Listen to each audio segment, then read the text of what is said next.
Bonjour tout le monde et bienvenue à notre épisode de Donc Voilà Quoi, le podcast où je parle avec mes potes comiques. J'espère que vous avez passé un bon été. Moi, ça s'est très bien passé. Fin août, j'ai fait un festival d'humour à Tournon-sur-Rhône, en plein milieu des vignes. Et c'était là où j'ai pu m'asseoir à 1h30, je pense, avec JB. On ne se connaissait pas très bien avant, mais j'ai apprécié ce qu'il faisait sur scène. Et donc ça, c'était un très bon moment de partage. Bonne écoute. Ok, ça c'est fait. Ok, demain je pars à 9h45. Ok, pof. Allez. Tu vas où? À Saint-Étienne. Ah, chez toi? Ouais, je rentre à la maison. Ouais. Pourquoi? C'est pour visiter la famille ou quoi? Ouais, bah j'en profite pour voir la famille. Et puis tu sais, après je fais le festival d'Issingeau. C'est quand? C'est le 7 septembre. Serge, le Québécois, Serge, il y a Serge, on va se retrouver là-bas, ouais, avec okay. Léa Landau aussi. Tu connais Léa? Non, je pense pas. Qui est produite par Gérard Sibel, une petite nana qui. C'est vraiment. Répète son nom? Léa Landau.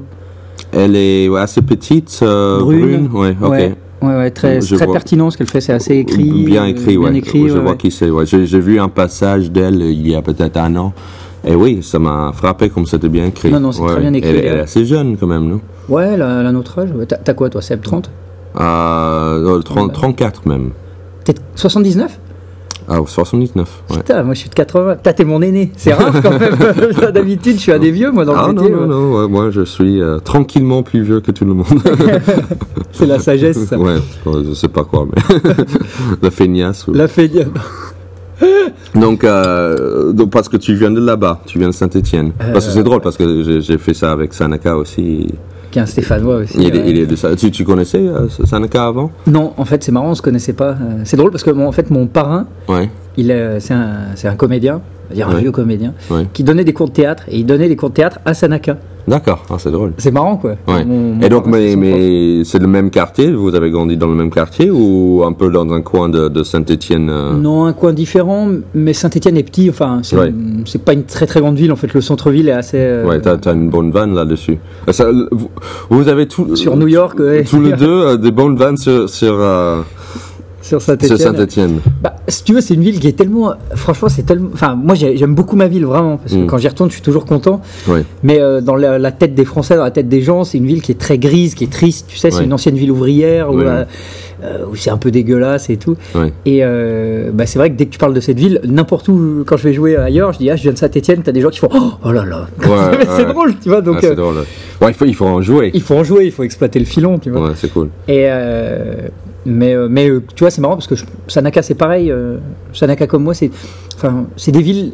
Je pense que c'est comme les villes du Nord, où c'est des villes très fortes, tu vois, où on est assez fiers. Ouais. Tu vois, on est fiers d'être stéphanois, quoi. On est content d'être de là-bas, quoi. Ouais. Sanaka c'est parein, tu vois. Mais j'ai l'impression qu'il y a même plusieurs gens un peu connus qui viennent de là-bas finalement, non? Il y avait Muriel Robin. Muriel Robin, Gassio, Bruno Gassio, je crois, de Saint-Étienne aussi. Tu connais pas? Non. Un des mecs qui écrit pour les Guignols, qui écrit pour Team Seat. D'accord, ok. Oh, mais chez toi aussi, il y a des gens connus un peu, quoi. Un peu, ouais. Quelques-uns, ouais. Chris Rock, Sébastien Marc. C'est Sébastien? C'est Sébastien. Sébastien, parce qu'en fait, mes parents sont argentins. C'est pas vrai. Ouais.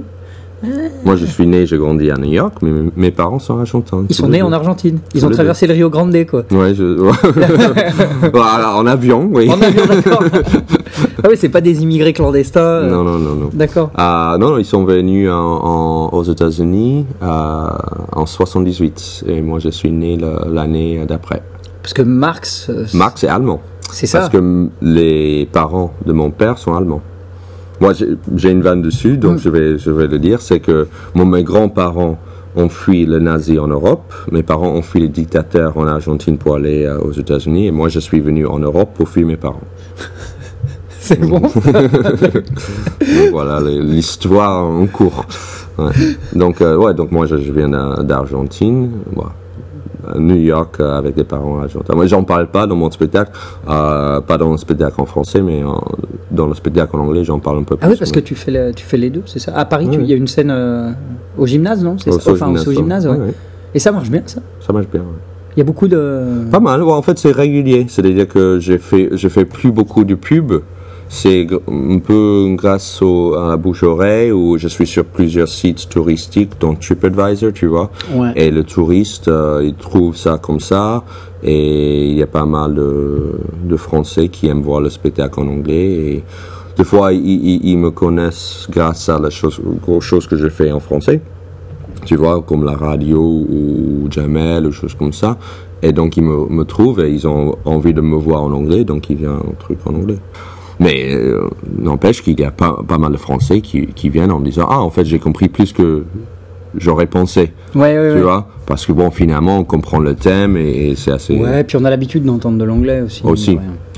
Mais c'est marrant parce que je vois qu'il y a pas mal de collègues qui font français, des Français, quoi. En parlant de ça, il y a Foudil, qui a fait plusieurs passages en anglais. Yacine, Norman, qui d'autres, Franck Brusset, Adrien Arnoux, qui est plus de nouvelle génération. Et donc oui, mais je pense que c'est un kiff, c'est drôle. Ah ouais, non, c'est drôle. Toi, tu parles pas anglais, toi? Si, je parle anglais. Bon, donc... mais à l'occasion, je viendrai, carrément. Ouais. D'ailleurs, je vais retourner au mois de mars à New York, là, normalement, mars-avril. Oui, parce que tu m'as dit que tu as passé pas mal de temps aux États-Unis. J'ai passé pas mal de temps aux États-Unis. Ouais, ça te plaît? J'ai fait quelques open mic. J'ai beaucoup aimé les États-Unis sur beaucoup de points. Forcément, après, tout est pas parfait, mais où c'est que c'est parfait, tu me diras, de toute façon.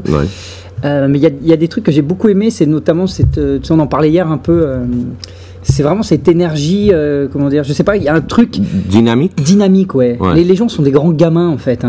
Non mais c'est vrai, on dit un peu, c'est horrible à dire, mais les Américains c'est un peu des putes et des bagnards, mais c'est des pionniers quelque part aussi, tu vois. Il y a vraiment cette mentalité où les gens ils se marrent, ils ont le rire beaucoup plus facile, tu vois, comme le moins de trucs. Même ma copine, elle est vendeuse dans un magasin de fringues. Elle me dit quand les Américains ils arrivent, ils essayent des fringues, ils sont là, oh that's amazing. Elle me dit, les Français, on a cette tradition plutôt baudelairienne, plutôt être tranquille en fait, d'être calme et c'est ça. Il faut pas trop montrer l'exubérance. Et c'est vrai que les Américains ont ce truc qui fait que t'as cette espèce de dynamique de truc qui fait que et nous, ça doit nous toucher beaucoup plus, je pense, parce qu'on arrive de notre pays où c'est beaucoup... Mais j'ai l'impression que les Français trouvent ça con. Si tu exprimes trop, t'es pris pour un con. Oui.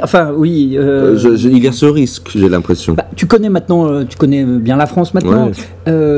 Encore une fois, tout n'est pas parfait. Moi, c'est un pays que j'adore. Mais c'est vrai que tu as ce côté très pseudo-intellectuel. Et il faut pas. C'est très judéo-chrétien dans l'argent est sale en France. Alors, pas du tout aux États-Unis. Puis, il faut pas trop montrer, tu vois, le style vestimentaire. Regarde comment on s'habille en France. Tout le monde s'habille pareil. Tu prends lequel matin à Paris, tu regardes, tout le monde est habillé en noir. Tous les mecs sont en noir, manteau noir. Aux États-Unis, tu as vu les mecs en violet, en jaune, des baskets rouges, des trucs. Et c'est pareil, je pense, l'habit est le reflet du mental. C'est-à-dire que le fait de parler fort, c'est très marseillais, tu vois. Et plus tu montes dans le nord, surtout dans les coins Paris et tout, c'est vrai que ça fait genre, tu sais pas te retenir. Mais c'est une question d'élégance aussi. J'ai l'impression que les Français trouvent un don d'être élégant. Et c'est pour ça que je pense qu'ils s'habillent. Parce qu'aux États-Unis, nous avons le cliché que les Français s'habillent bien. Oui, mais je me souviens, moi, à New York, vous disiez que les Français, enfin vous, les New-Yorkais disaient que les Français s'habillaient comme des gays. Ouais, c'est vrai. Non, mais c'est vrai. C'est vrai. Si tu regardes les chemises, les petits pantalons. Parce que vous habillez trop bien, en fait. C'est ça. Ouais, enfin, moi, je pense que je suis pas représentatif de ça, mais c'est vrai que oui, effectivement, oui, c'est vrai qu'il y a ce truc de, c'est très, très important, le vestimentaire. Et même, regarde sur scène. Enfin, scéniquement, t'as machin, tout ça. T'as vu dans les open mic là-bas, les mecs ils arrivent. Ils arrivent habillés comme. Regarde-toi hier, t'es arrivé chemise, jean, basket. T'étais le seul. Ah bon? Toi, tu étais en quoi? Moi, j'avais un polo et un pantalon noir. Mais basket quand même. J'avais les baskets. Mais je veux dire, sinon, regarde. Foudil était en veste. En veste, et il avait pas des baskets, il a des chaussures de ville. Ah ouais, c'est vrai, Des chaussures de ville. Je veux dire, t'as cette tradition, c'est vrai que c'est un peu. Moi, je suis pas sûr. Ça te saoule? Ouais, je trouve que c'est pas ce qui est important chez quelqu'un. Enfin, tu vois. Bien sûr. Je trouve que c'est pas important, mais ça le devient, tu vois. Enfin, on regarde un peu comme ça, et c'est dommage parce que ça tue quelque part, ça tue les rapports, ça peut tuer les rapports sociaux. Aux États-Unis, des fois, je me souviens, je parlais avec des gens, le mec, c'est même pas qui c'est, puis au bout d'un moment, tu discutes, tu dis mais tu fais quoi? Il me dit ouais, je suis dans la construction. Il me dit ouais, tu sais, je gagne $30 millions par an. Tu vois, le mec, il te dit, ça va. Mais c'est vrai, tu vois, il les gagne vraiment. Et le mec, il est en chemise hawaïenne et en tongs. Et tu verras jamais ça en France. Un mec qui gagne 30 millions de dollars par an, qui te tape dans le dos en disant et en chemise et en tongs, c'est pas possible. Ouais, c'est pas possible, c'est vrai. Enfin, c'est inimaginable quasiment. Et ça ne les empêche pas, je pense, d'être efficaces. Après, c'est un autre état d'esprit, mais il faut pas que ça prenne des proportions. Et le rire, c'est pareil. Regarde sur l'humour. Quand tu t'es monté sur scène c'était à New York. Oui, à New York, ouais. Ça t'a plu? T'avais l'impression que le rire était plus facile? Non. Non, franchement, non. Pourquoi? Déjà, je sais pas si c'était très représentatif, parce que tu sais, les open mic, tu sais comment ça marche là-bas, c'est beaucoup de vendos de comiques, déjà. Il y a très peu de public. C'est les amis des comédiens qui sont là. C'est les amis des comédiens ou des comédiens. Donc c'est, je sais pas si c'était très représentatif. Et puis bon, moi je parle pas parfaitement la langue, donc j'avais les bruitages qui me sauvaient, ça aidait. Mais non, par contre, quand il se lâche. C'est-à-dire, j'ai fait quelques soirées, vraiment, mais j'ai même rarement eu ça en France. Où ça cartonne vraiment. Tu sens que il se lâche quoi. Et par contre, non, c'est pas plus simple, parce que quand ils aiment pas. Les Américains, ils gueulent. T'as vu, ils sont là, ils font fuck you, shut up man. Enfin, t'as jamais ça en France, c'est très rare de te faire. Heckler, voilà, exactement. Exactement. Et non, j'ai pas trouvé que c'était plus simple, mais je pense pas du tout que ce soit plus simple. Je pense que c'est un vrai, comment dire, quand il y est, parce que là-bas, pour avoir une heure de spectacle bien rodé, putain, c'est des années de préparation, quoi. Oui, bon, on a notre mentalité. J'ai parlé avec qui? Peut-être c'était toi hier. C'était inimaginable de. Oui, on en parlait hier. De monter sur scène. Sur scène avec une heure, mais ça c'est. Mais il me regardait, il me disait mais vous êtes tous des dieux, quoi, parce que quand t'as une heure, en moyenne, je crois qu'il faisait un quart d'heure. T'as un quart d'heure bien ficelé au bout d'un an, je crois. Je crois que c'est ça, là. Ouais, parce qu'ils sont plus exigeants. Dans le sens qu'il faut vraiment avoir des vannes de béton. Mais ouais, c'est ça qui tue. Tout le temps. Et donc, 15 minutes, c'est 15 minutes du béton, vraiment. Mais c'est ça. Et on peut pas partir dans un personnage qui prend 2 minutes pour entrer dedans. Non, là, c'est ça. Ils sont où le van, quoi. Exactement. Mais ce qui, je pense aussi, doit être un peu vicieux dans l'autre sens. C'est-à-dire que ça doit aussi tuer la créativité là-bas, d'une certaine manière. Où ce que j'ai vu, c'était assez uniformisé. Il y avait des vannes mortelles, hein. Vraiment, là, il n'y a rien à dire. Hein. J'ai obtenu des vannes, mais c'est juste à crever de rire. Mais après, c'est vrai que c'était assez uniformisé et je comprends assez facilement que des Chris Rock, des Chris Tucker, des Eddie Murphy, des Jim Carrey aient tiré leur épingle du jeu. Parce qu'ils jouaient non seulement la comédie, et en plus ils avaient des bonnes vannes. Alors que c'est vrai que là-bas, souvent, c'est la punchline, c'est de la vanne, mais il y a très peu de jeu en scène. Et en fait, ce qui compte beaucoup, c'est le personnage, ce qu'on dit le persona. Tu vois, qui est Chris Rock, et c'est clair qui il est. Tu vois, il est quelqu'un sur scène. Louis C.K., il est quelqu'un. Donc, c'est pas forcément qu'il joue un personnage, mais ils jouent eux-mêmes plus amplifiés. Tu vois ce que je veux dire? Oui, c'est le clown, quoi. Oui, c'est ça, le clown, mais eux-mêmes. Ils sont pas quelqu'un d'autre, mais c'est un côté d'eux-mêmes. Tu vois, Chris Rock, quand tu l'as dans un interview, il est pas comme il est sur scène. Donc, il met une espèce de costume. Je suis en mode stand-up maintenant, mais c'est comme toujours Chris Rock. C'est pas qu'il joue un personnage. Il joue lui-même, mais un côté de lui-même. Oui, il l'exacerbe, quoi. Enfin, c'est ça. Il le gonfle, quoi. Il gonfle. Il fait le mec un peu dégueulasse, qui sort des horreurs, qui insulte ses gosses. Et c'est sûr qu'il y a une vérité dans sa vie, sûrement. C'est sûr. Mais peut-être il n'est pas comme ça tout le temps non plus, tu vois. Comme Woody Allen, c'est un bon exemple. Woody Allen. Woody Allen, oui. Woody Allen. Je comprends plus. Oui. Tu vois, il a le cliché de loser ringard, nevreuse, tu vois. Mais dans la vie, il a un côté de ça, mais il n'est pas que ça non plus. Il est assez normal quand tu le vois dans un interview, plus normal qu'il l'a sur scène, bien sûr. Ou dans le film. Mais c'est vrai que t'as moins ce côté-là. T'as moins ce côté-là où nous on a plus, je pense, en France, une tradition de bouffon, si j'ose dire, tu vois, de jeu, de scène, ça vient de Molière, de la Commedia dell'arte. Il y a un côté où, regarde les sketchs à personnages. J'en ai vu quelques-uns d'ailleurs aux États-Unis, c'était super bien fait d'ailleurs. J'ai trouvé des trucs vraiment mortels. Mais regarde, t'as vu, il y a beaucoup de sketchs à personnages où on fait le plombier, où on fait ce qui se fait très peu aux États-Unis. J'ai l'impression beaucoup moins. Là, on arrive, on fait c'est le plombier, tout ça, je vais réparer nana. Et après, il y a un noir. On coupe, on revient, on est un autre personnage et tout. Mais même ici, ça se fait beaucoup moins, ça. Hein. C'est vieille école, ce qu'on appelle. C'est vraiment ça se fait moins. Mais en même temps, j'ai l'impression qu'avec On ne demande qu'à en rire, c'était un peu un revival de cette manière, non? Un petit peu, ouais, un petit peu. Parce que là, sur cette émission, il aimait un peu moins le stand-up, il préférait justement le sketch, le personnage, etc. Et toi, tu te retrouves où dans tout ça? Parce que toi, j'ai l'impression que tu es plutôt stand-up. Dans la forme, ouais, c'est plutôt stand-up. Après, c'est vrai que c'est plutôt stand-up, mais je vais pas te dire que c'est un peu les deux parce que je fais pas de personnage très longtemps. C'est plus cartoonesque, si je vais me dire. Ce que j'apprécie dans le stand-up, en tout cas, c'est cette efficacité dans l'écriture. C'est vraiment. Mais tu as ça. Mais j'essaye d'aller vers ça. Que tes vannes sont assez bien construites. Et vraiment, donc, tu donnes une importance là-dessus. Je donne une importance. Et j'ai clairement découvert ça aux États-Unis. Donc ça, vraiment, là-dessus, merci les Américains. J'ai clairement découvert ça. Après, plus le temps passe, quand je suis parti aux États-Unis, je suis revenu après en France et je me suis dit, tout ça, je vais vraiment me mettre en mode stand-up et tout. Et en fait, plus le temps a passé, j'aime beaucoup cette phrase d'un pote, c'est un peu trash, c'est vraiment un très très bon metteur en scène, c'est un mec que j'adore. Et je lui disais, mais regarde, aux États-Unis, putain, ils travaillent, ils écrivent comme des fous, c'est nana, chaque mouvement et tout. Il me dit, bah oui, parce qu'ils n'ont pas de talent. Non, mais il rigolait, mais tu vois, c'était pour dire, on s'en fout, quoi. Au final, je parlais tout à l'heure avec un vieux de la vieille là pendant le déjeuner, un mec qui a fait 10 000 représentations et le mec qui connaît un peu le métier forcément.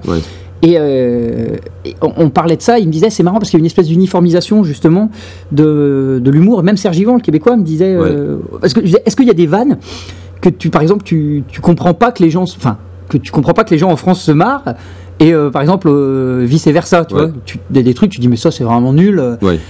Et il me dit bah non, parce qu'au final je trouve que même entre le Québec et la France ça s'uniformise beaucoup. Il me dit il y a une espèce de stand-upisation de tout qui est pas forcément mauvaise, mais un peu quand même. C'est-à-dire regarde les jeunes aujourd'hui, beaucoup de jeunes font que de la vanne, faut écrire de la vanne. Et il y a la vanne, ok, mais la vanne, c'est pas tout. C'est bien la vanne, mais même les grands stand-uppers, ils te le diront, c'est pas tout. Ce qui est important, c'est comment tu la vends, ta vanne. Comment tu la défends. Qu'est-ce que tu as envie de dire elle est sur quoi, ta vanne, tu vois. Et souvent, on écrit des vannes en fonction de ce qu'on voit. Donc, comme beaucoup, on reste à Paris ou dans le truc. Donc, forcément, on est enclin à écrire sur Paris, sur la vie, sur le métro, sur les femmes, et on prend même plus de caricature, mais de cours de théâtre. On s'intéresse même plus à l'histoire du métier, à savoir, tu vois, ça fait du bien d'aller à Avignon parce que tu vois des pièces, tu vois de la Commedia dell'arte, d'autres trucs, et tu te dis, ok, d'accord, les mecs ils faisaient rire 2000 ans avant. Dans une autre manière. Et puis tu t'écoutes des trucs, tu dis, on n'a rien inventé, quoi. On fait du réchauffé, mais... Bien sûr. C'est rare de trouver quelqu'un qui raconte une histoire qui n'était pas encore racontée. Mais tu vois, on parlait de ça hier, avec justement les Américains, et c'est là où ils sont très très forts, ou même les Anglais, les Anglo-Saxons en général, c'est qu'ils arrivent à étirer des situations. C'est-à-dire, ils vont pas parler des Chinois, ils vont parler de la cuisine chinoise cuite à la vapeur. Ou ce que tu me disais hier avec le pain, là. Avec le truc de Jim Gaffigan où il raconte les pâtes qui est vendues dans un miche de pain, mais avec le féculent, une surdose de féculent, quoi. Et il en fait 10 minutes. Et c'est vrai qu'en fait, c'est drôle parce que on a parlé de ça hier. Et là, à midi, j'ai mangé avec Alex Delimoge du Bout. Et on parlait justement de la différence entre les Américains et les Français. Et j'ai dit justement que oui, on peut parler 10 minutes sur une cuillère. Et si tu arrives à vraiment construire 10 minutes sur un petit truc, pour nous, c'est énorme. On trouve ça très bien. Et il m'a dit, et qui me confirme dans ce qu'on a dit en fait hier, c'est que il a dit, après 2 minutes, ça me fait chier. Je veux plus entendre des vannes là-dessus, en tant que Français. Tu vois, on a envie d'écouter un peu, mais après on passe à autre chose. Et je sais pas si bien sûr on parle de généralité, mais c'est vrai que les Américains sont assez forts de parler, de tirer justement pas mal de choses sur un sujet et pousser ça de plus en plus loin. Jusqu'au bout du bout. Oui, et des fois ça devient dégueulasse, tu vois, ou c'est vraiment noir, ou ce et que tu dis, mais et à la fin, il parle d'un truc et tu te dis, putain, on est parti de là, on est parti du point. Ouais. Oui, puis après, je crois aussi que c'est comme tout, c'est comme la musique, c'est comme, par exemple, je sais pas, l'opéra, ça peut être très chiant, mais si tu écoutes beaucoup d'opéra, au bout d'un moment, tu vas apprendre à apprécier l'opéra. Bien sûr, oui. Forcément, ça va venir comme ça. Ou le jazz.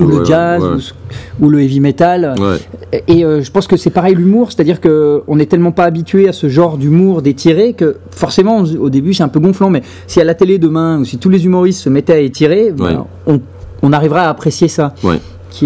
Est-ce que tu aimerais que le public français arrive à comprendre ce genre d'humour de plus en plus, ou est-ce que tu es content? Est-ce que tu as l'impression que c'est pas clair ma question. Est-ce que tu penses que le public français aujourd'hui correspond à ce que tu t'aimerais faire? C'est-à-dire, est-ce qu'ils sont prêts à écouter le JB? Je dis. Pour être tout à fait honnête et sincère, au début, je me posais beaucoup de questions. Parce que tu as vu, c'est quand même un univers, c'est quand même avec les bruitages, avec les personnages. Et en fait, je me suis rendu compte que, en fait, oui. Parce que je tourne pas mal, j'aime pas le mot, mais en province, je tourne pas mal en France, quoi. Enfin, ça. Et en fait, je me suis rendu compte que oui, c'était assez populaire ce que je faisais. Le mot est pas péjoratif, je trouve, parce que au final, je pense que quand tu fais les choses, c'est con, mais avec le cœur, quand tu t'y vas et que tu as envie, et ben il y a un truc qui se fait. Tu vois ce que je veux dire? Les gens. Tu veux dire l'authenticité, en fait. L'authenticité, mais qui fait partie de moi, parce que comme je viens de Saint-Étienne, je viens d'une ville ouvrière, d'un truc, je pense qu'au final ça passe. Forcément, ça plaira pas à tout le monde, mais de toute façon personne peut plaire à tout le monde, et c'est un des grands malheur, frustration de notre métier, quoi. Moi j'ai des collègues des fois qui me disent, oh là là, j'ai jamais eu une mauvaise critique sur Bière et Duc, tant mieux pour toi, j'ai envie de dire, mais c'est une utopie d'essayer de plaire à tout le monde. Et quelque part, la personne qui plaît à tout le monde, elle plaît à personne. J'ai pas envie d'être cette personne, même c'est facile à dire, mais en même temps, il y a un côté de moi qui, bien sûr, j'aimerais pas recevoir une mauvaise critique. Non. Tu vois, personne n'a envie, mais en même temps, oui, il faut l'accepter quand ça arrive. Il faut l'accepter, ça arrive, et c'est des fois c'est plus ou moins justifié, des fois ça te fait jamais plaisir, c'est un petit coup de pied au cul, mais je pense qu'après il faut savoir vraiment faire la part des choses. Je crois qu'aussi Internet, avec justement, on peut parler de sites comme Bière et Duc, moi j'ai rien contre Bière et Duc, c'est un site, mais où les humoristes, on va vite, tu vois, regarder la critique et de voir que Jean-Paul 44 a mis que c'était minable ce que tu as fait, ça a énormément plus d'impact. Je trouve, quand c'est écrit sur Internet que tu le vois, que si par exemple Jean-Paul 44 venait de voir à la fin du spectacle en disant, écoutez, c'était quand même pas terrible votre truc. Moi c'est sûr, parce que tu mets un visage sur Jean-Paul 44 et tu te dis, Jean-Paul 44, en fait, je suis désolé monsieur 44, mais c'est sûr, mais aussi je sais que ça a une influence pour moi quand je reçois une mauvaise critique, parce que c'est sur Internet.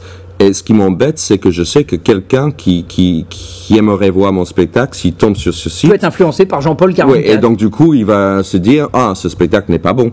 Et donc, il va pas venir voir le spectacle. C'est pour ça, pour moi, personnellement, pourquoi c'est le plus embêtant. Parce que ça peut jouer sur combien de gens viennent voir mon spectacle. Tu vois, ça blesse, bien sûr. La critique elle-même va me blesser. Et c'est sûr que je préférerais que la personne me dise face à face, parce que quelque part, justement, tu donnes un visage et tu peux répondre à la personne. Ça, c'est important aussi.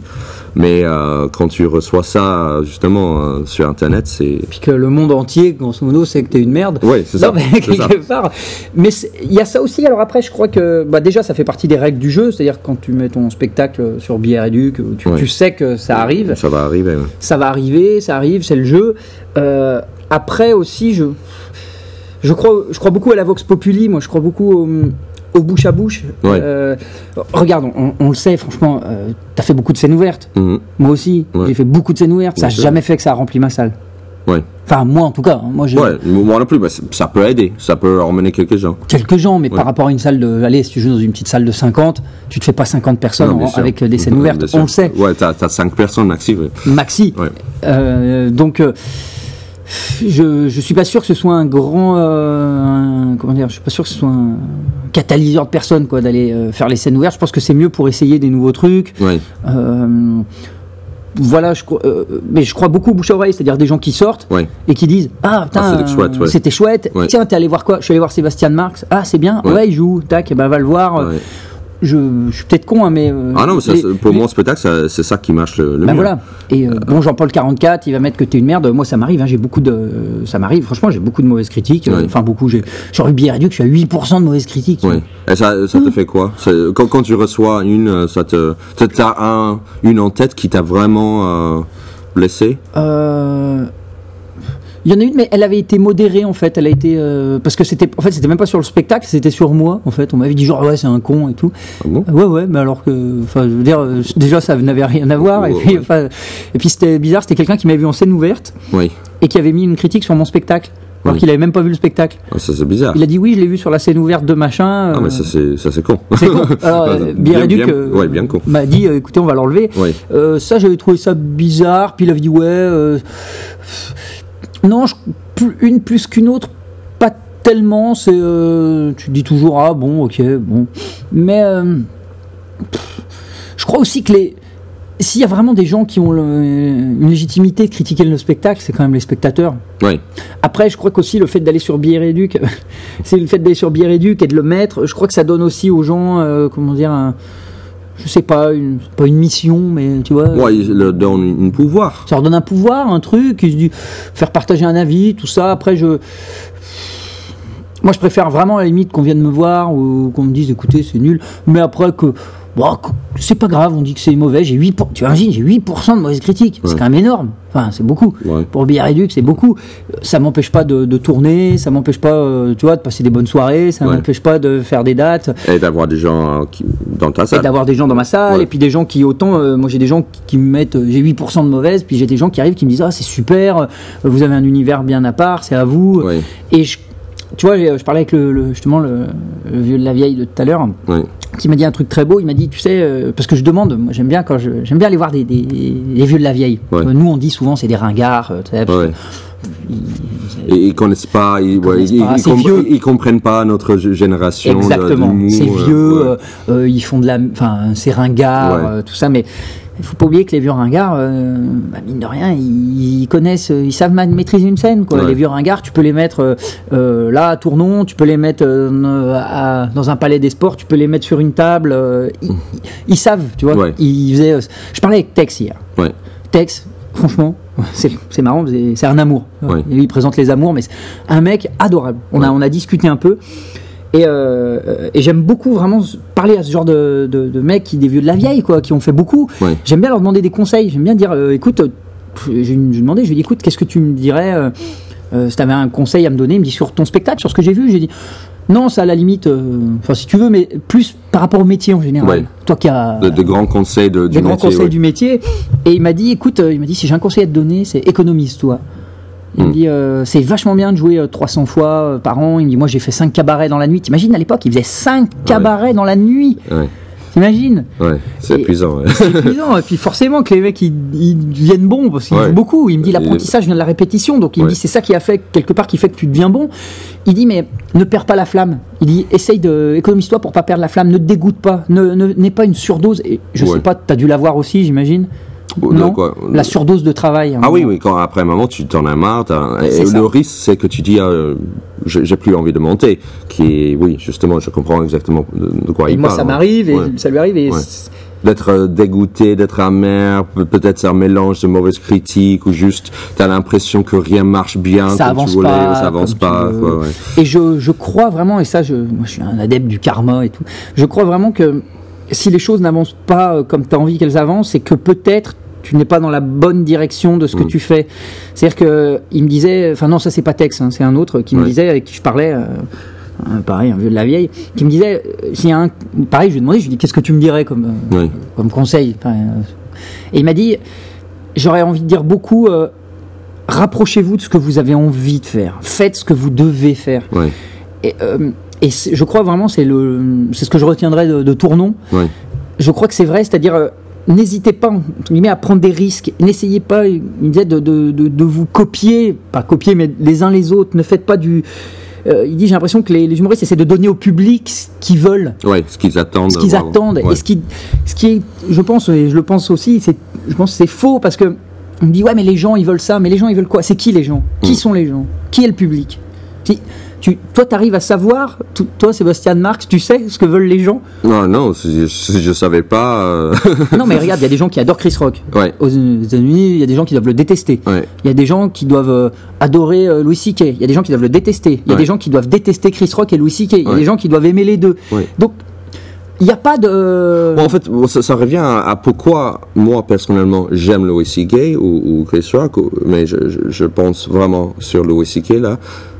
Parce que il n'a rien à foutre, en fait. Dans le sens qu'il raconte ce qu'il a envie de raconter. C'est ça. C'est pas agréable. Il dit des choses, des horreurs, vraiment. Tu vois, et parce qu'il ose dire ce genre de choses, c'est pour ça que c'est un grand cadeau, quelque part. Donc je pense que c'est à peu près ce que tu disais, c'est que plus tu t'approches de toi-même. Si faire du Chris Rock, oui, ça marcherait pas. Oui. Si on lui avait dit, mais c'est ça qu'ils veulent les gens, regarde ce que fait Chris Rock. Oui. Et si lui, il était parti dans cette optique, oui, ça lui correspond pas. Ça lui correspond pas, donc on n'aurait jamais découvert Louis C.K. Oui. Alors, en fait, c'est lui qui a dit que nous, les humoristes, on joue des instruments différents. On peut pas comparer un guitariste avec un pianiste. Mais c'est ça. On joue des instruments différents. Donc toi, tu as ton univers. Saxo et toi, tu as la batterie. Non, mais... justement, c'est ça. Et c'est pour ça que pour moi, le terme de compétition en lui-même n'existe pas dans l'humour. Quand on me dit ouais nana, lui il est mieux que lui, ou non, enfin on fait des... T'arrives sur scène, hier t'es arrivé, hein, t'as fait 1 minute, les gens ils savaient, ils ont vu quelque chose. Je suis monté sur scène juste après toi, j'ai fait 1 minute, les gens ils ont vu autre chose. Oui, c'est clair. Il n'y avait aucune comparaison entre Sébastien Marx et Jean-Baptiste Mazoyer. Après, il y a PE qui est monté, il n'y avait aucune comparaison. Hervé Isorez, aucune comparaison. Donc au final, on a fait 4 instruments. C'est con d'aller dire, enfin, c'est comme s'il disait, oh là là, Sébastien, on est même, c'est même si je le voulais, on pourrait pas être en compétition. Ouais. Mais donc, est-ce que ça t'embête, toi? Là, peut-être les écouteurs, ils savent pas, mais on est à Tournon, qui est un festival assez réputé dans le milieu très réputé. Dans les on se fait un peu de pub et tout. Ouais, justement. Tournon, et sur le Rhône. Donc, ça t'embête le côté compétition dans le festival? Parce que maintenant, j'ai l'impression que tout le festival, il y a un concours de jeunes talents, et moi, j'en ai fait pas mal. On a parlé hier, toi, t'en as fait pas mal. Et donc ça t'embête? Non, parce que ce que tu viens de dire, comment on peut comparer un batteur avec un saxophoniste en disant si tous les deux déchirent avec leur instrument, comment on peut dire lui il est meilleur que l'autre?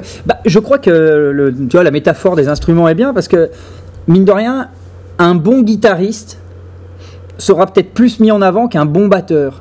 Parce qu'un bon guitariste, c'est le guitariste, tu vois. La guitare, c'est le lead. Moi, j'ai un pote, c'est un batteur, un super batteur. Vraiment, c'est un mec, il est monstrueux. Il me fait écouter des solos de batterie. Techniquement, c'est super, mais c'est relou à écouter, quoi. Non, mais sérieux. C'est chouette parce que techniquement, c'est chouette, mais alors qu'un solo de guitare ou un solo de saxo, il y a une harmonie. On peut trouver des choses plus faciles à écouter. T'as compris. Et je pense que c'est la même chose. Donc après, ça veut pas dire que mon pote à la batterie, c'est un monstre, et dans les concerts, il fait des petits solos de batterie et les gens sont là, font waouh, tu vois, mais t'en écouterais pas 1 heure. Mais non, le côté compétition m'embête pas, parce que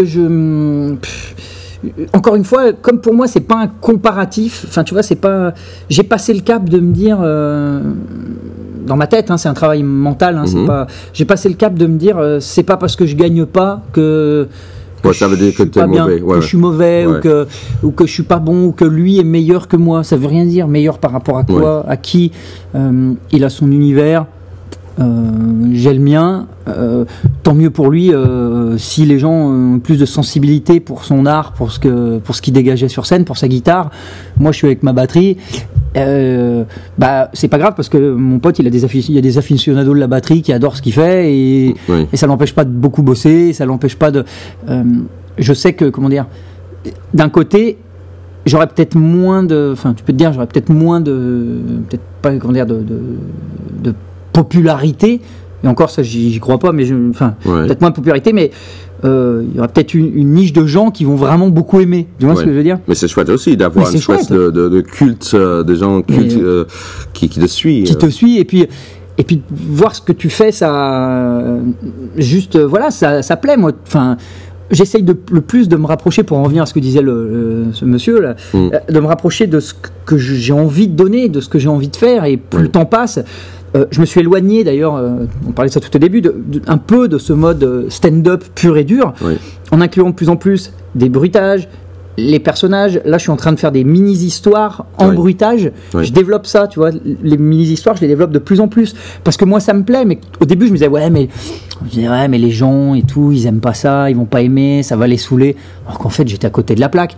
Parce que d'abord, il faut se faire plaisir à soi. Si toi, je sais pas, si demain, tu me disais, écoute, j'y vais, en fait, ce que j'écris, ça me plaît pas plus que ça, enfin j'aime bien mais sans plus, et moi ce que j'ai envie de faire c'est je sais pas, un truc hyper trash, hyper dégueulasse, et de faire l'humour noir à fond.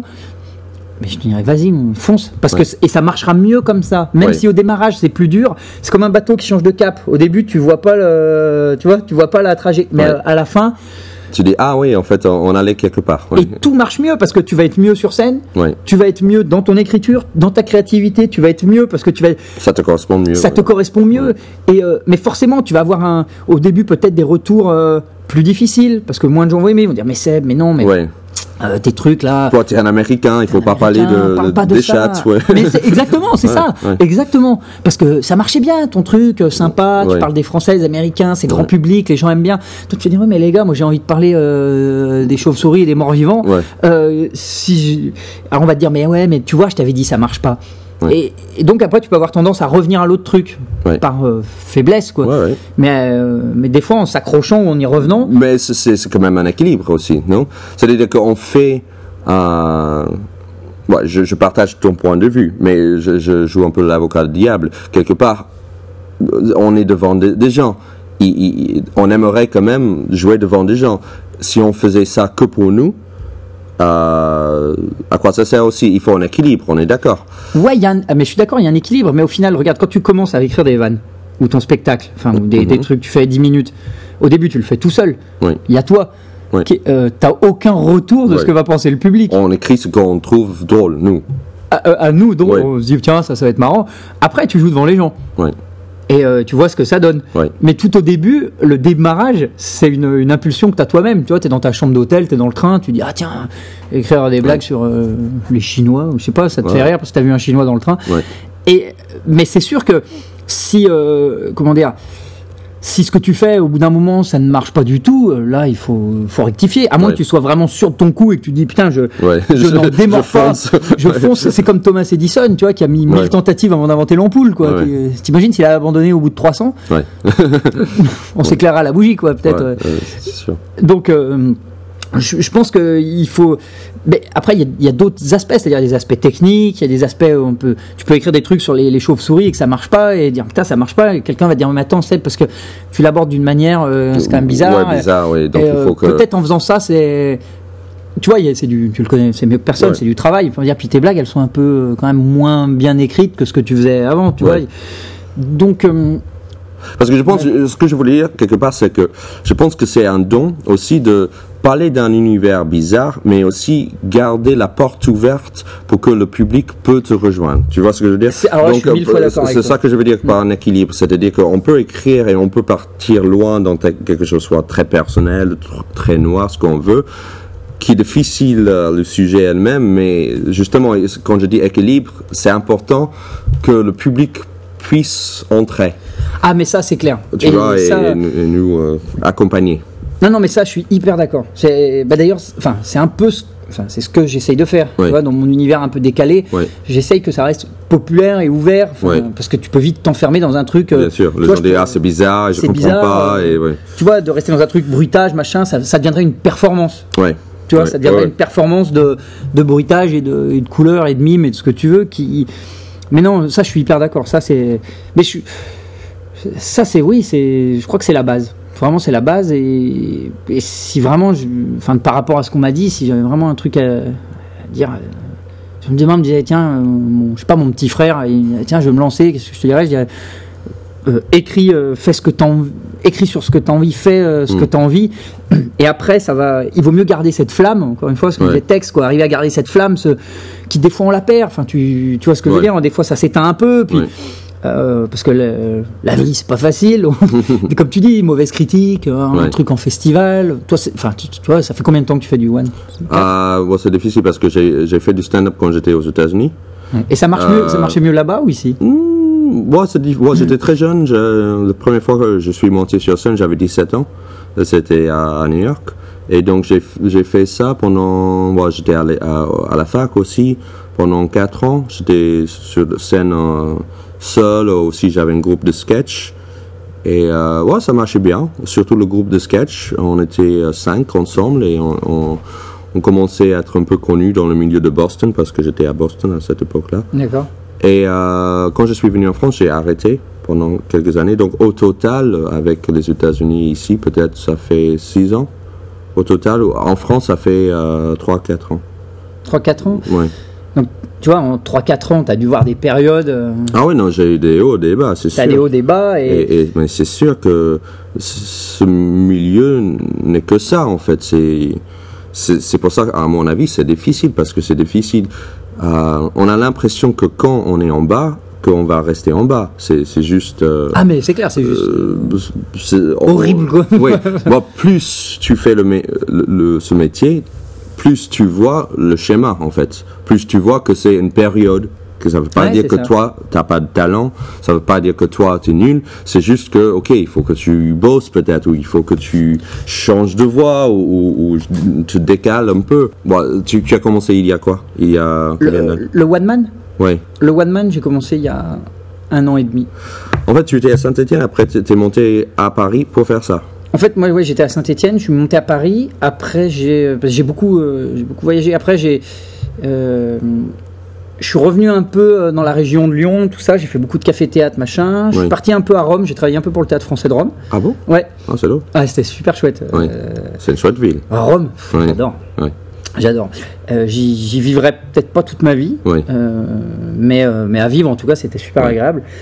Et après, donc, je suis revenu à Lyon, entre Lyon et Paris, où j'ai fait pas mal de comédie, j'ai fait beaucoup de théâtre. J'ai fait beaucoup de théâtre. Oui. Et après, c'est là où je suis parti aux États-Unis. Oui. Et après, je suis revenu en France. Et là, ça fait 1 an et demi, un peu plus d'1 an et demi. Avec le but de faire ça? Ouais. D'accord. Quand j'étais aux États-Unis, ça t'a inspiré? Ça m'a inspiré, puis je me suis dit... Moi, j'ai jamais fait en solo, quoi. J'étais toujours à une époque, j'étais en duo, j'ai fait beaucoup de pièces, donc j'étais à 3, 4...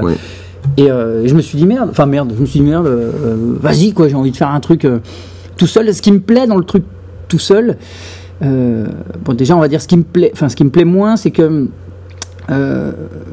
quand t'es plusieurs sur scène, il se passe quand même des trucs des fois avec les partenaires, tu vois, il y a une magie qui est vraiment différente, quoi, que tu retrouves pas forcément en solo. T'as une magie avec les partenaires, les trucs, ce qui se passe avant, après tu dis oh, putain t'es con, là tu devais amener ça, tu t'es gouré, enfin tu vois, avec des moments plus durs aussi où des fois tu t'engueules un peu en disant putain tu fais chier, t'as loupé ma réplique, salaud.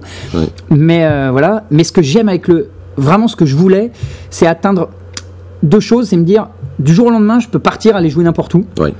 Et ça, j'aime ça. On m'appelle, on me dit oui, la semaine prochaine, tu viens à Bordeaux. Ok, c'est bon, je suis là. T'as pas besoin d'appeler quelqu'un d'autre pour lui. T'as tout compris. Parce que t'appelles, ah non, mais moi, le 24, je peux pas. Ah non, parce qu'il faut voir avec machin à 14h. Je voulais vraiment ça. Cette indépendance, en fait. L'indépendance. Et de me dire, écoute, demain, il faut que j'écrive un sketch sur un garage automobile.